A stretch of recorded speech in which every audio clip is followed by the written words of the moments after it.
Hey guys, Jason here from Strengthnu, your fitness and therapy experts. We're going to be talking about anterior pelvic tilt today. This is something that's very common with people that don't even know that they have it. You can be walking around with your hips kind of tilted to the back like so. This becomes a really big issue when people are trying to perform squats, deadlifts, anything bent over really, or even a lot of core movements. They usually feel it in the low back. So the first test we're going to be doing is going to be the dead bug with a Swiss ball. The reason why I like this one is because not too many people are able to do this 100% correct while keeping the lower back flat against the ground the entire time. That's the most important thing with this exercise. So I'm going to set up on the ground.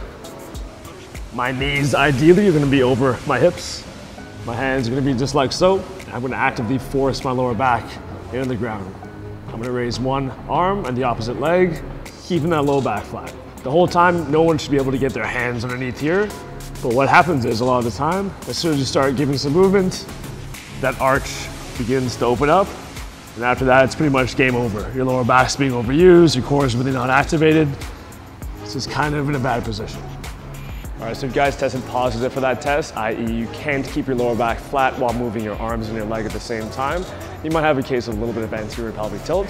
Not to worry, it's easily reversible over time, but you need to strengthen and stretch out specific muscles. All right guys, the first little exercise I'm gonna give you guys is called kind of a banded Cat Camel. So what I'm gonna do, I'm gonna take the band, put it just above my lower back, maybe a little bit higher than my lower back. My hands down so I have some tension. Again, similar position to the dead bug.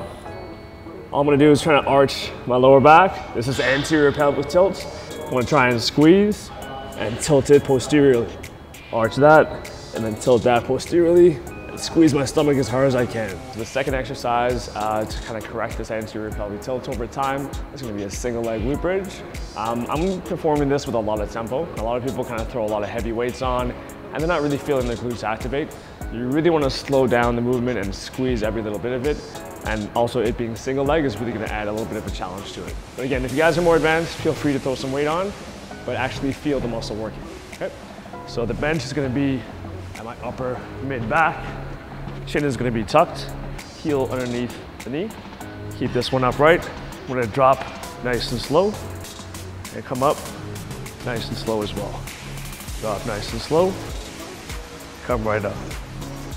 Especially at the top, I'm thinking about squeezing this as hard as I can.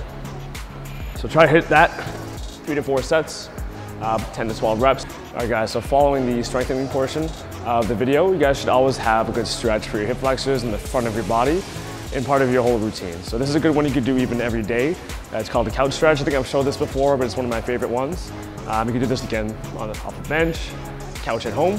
What you're gonna do, knees down, toe box here, come right up. Now this is where a lot of people do mess up that have anterior pelvic tilt. They open up just like so, and you see how this is opened up, right? You wanna think about tucking, low back, keeping your rib cage down. This should be nice and neutral.